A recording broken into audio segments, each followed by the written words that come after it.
जय हिंद दोस्तों, मैं शैलेंद्र मिश्रा आज आपके सामने एक बार फिर अपने ज्ञान गंगा यूट्यूब चैनल के माध्यम से विद्यापति जी की पदावली लेकर प्रस्तुत हूँ।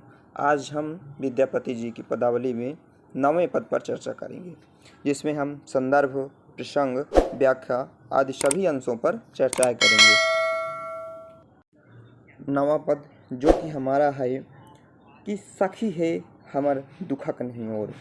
इस पर पहले हम पंक्तियों का शब्दशः अर्थ देखेंगे, बाद में उसकी व्याख्या सहित डिफाइन करेंगे।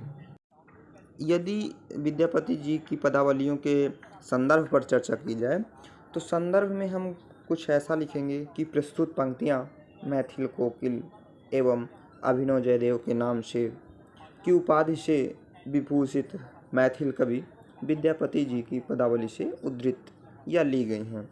ऐसा एक सिंपल संदर्भ के रूप में हम उस पर लिख सकते हैं। यदि आप संदर्भ में और भी कुछ ऐड करना चाहें अपने अकॉर्डिंग तो उसमें ऐड कर सकते हैं। तो इस पद पर हम प्रसंग पर चर्चा करें तो प्रसंग में जैसे हम लिखेंगे कि इस पद के माध्यम से विद्यापति जी जो नायिका राधिका उनके प्रीतम प्रवासी हो गए हैं, तो प्रवासी होने के कारण इस समय भाद्रपद का महीने का वर्णन करते हैं। उसमें कहते हैं कि नायिका राधिका अपने प्रीतम की विरह वेदना से उद्दीप्त हैं।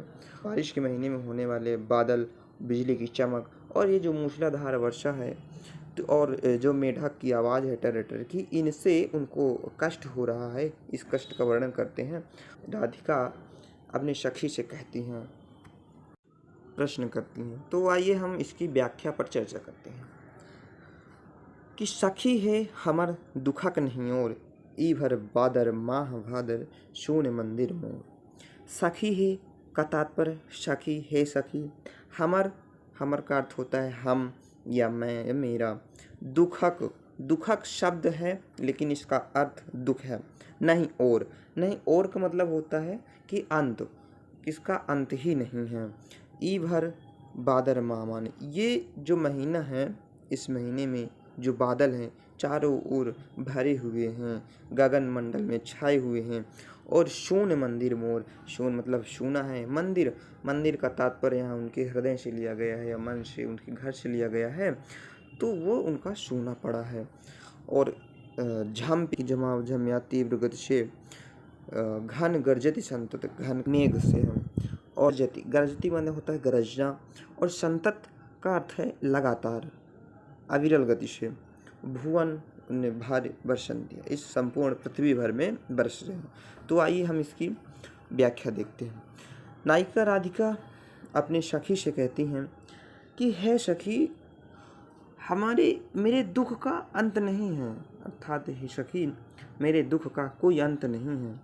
इस भाद्रपद महीने में ई भर बादर माह भादर, इस भादों के महीने में जिस टाइम चारों तरफ वर्षा ही वर्षा होती है, वर्षा के बूंदों से पूरा पृथ्वी संतृप्त रहती है, तो इस भाद्रपद महीने में जो बादल चारों ओर घनघोर रूप में छाए हुए होते हैं, लेकिन सोन मंदिर मोर, लेकिन जो मेरा हृदय है वो सोना पड़ा हुआ है, क्योंकि प्रीतम अपने श्री कृष्ण के विरह में वो व्याकुल हैं। तो इसलिए कह रही हैं कि मेरा हृदय सोना पड़ा हुआ है, अर्थात प्रीतम श्री कृष्ण के बिना ये सोना पड़ा हुआ है। और झम्पि घन गर्जति संतत भुवन भर बरसंतिया, जो ये बादल हैं तो लगातार गरजते हैं, गर्जन करते हुए चारों ओर घनघोर रूप में छाए हुए हैं। संतत मन लगातार चारों ओर घनघोर रूप में छाए हुए हैं। और भुवन भर बरसंतिया, और संपूर्ण पृथ्वी में वो अपनी अविरल बारिश से उसको सिंचित कर रहे हैं। और ऐसे में जो मेरा प्रीतम है वो प्रवासी हैं, और ऐसे में मेरा मंदिर सूना पड़ा हुआ है, जब बादल पूरे पृथ्वी को भिगो रहे हैं, और ऐसे में मेरा हृदय सोना पड़ा हुआ है। नीचे की पंक्ति में कहते हैं कि कंत पाहुन काम दारुण सघन सर खर सर हंतिया। कंत का अर्थ होता है प्रीतम, पाहुन का अर्थ होता है प्रवासी, और काम दारुण कामदेव से लिया गया है, दारुण या महादारुण जो कामदेव हैं। और सघन खरसर हंतिया, सघन मतलब कि चारों ओर, जिससे क्या हो रहा है यहाँ, क्या क्या वर्णन कर रही हैं कि इस समय, बारिश के समय, मेरा जो प्रीतम है तो वो प्रवासी बने हुए हैं, जिसके कारण ये जो कामदेव हैं, कामदेव, महादारुण कामदेव अति तीक्ष्ण बाणों से मेरे को घायल कर रहे हैं। ठीक है, मेरे हृदय को घायल कर रहा है और मतलब सघर खर सरहंती है, अत्यंत ही तीक्ष्ण बाणों से वो मुझे घायल कर रहे हैं, अर्थात मुझे चोट पहुंचा रहे हैं। और कुलिस कत सत पात मुदित मयूर नाचत मातिया।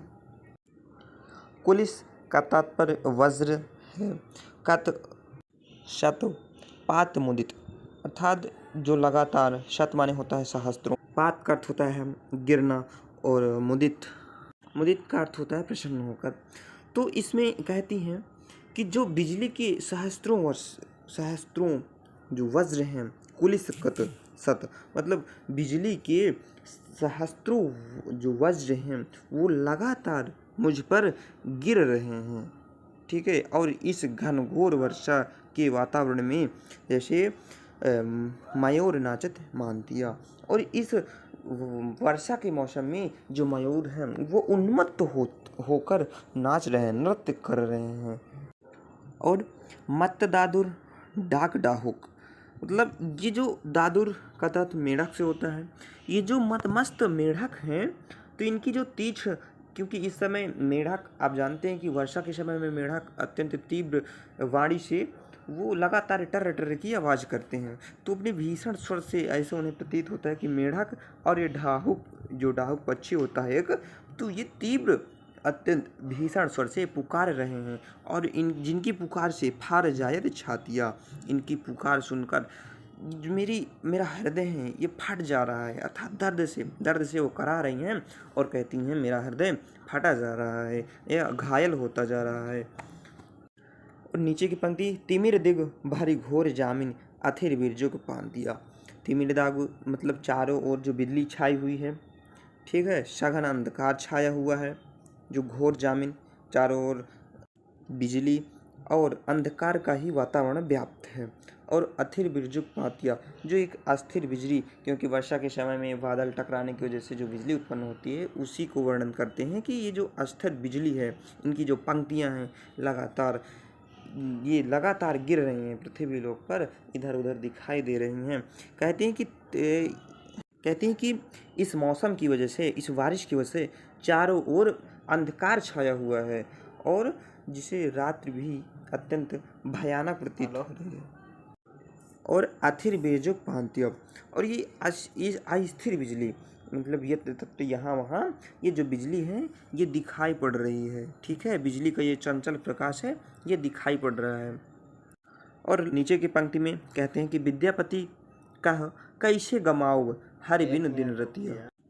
विद्यापति कहते हैं राधिका अपनी प्रीतम के विरह में व्याकुल होकर अपनी सखी से पूछती है कि कैसे गंवाऊँ, अर्थात कैसे गंवाऊँ मतलब होता है गंवा, हरि बिनु दिन रतिया, अर्थात अपने प्रीतम जो श्री कृष्ण हैं भगवान के बिना मैं ये जो दिन रात हैं कैसे इनको व्यतीत करूं, किस प्रकार इनका यापन करूं।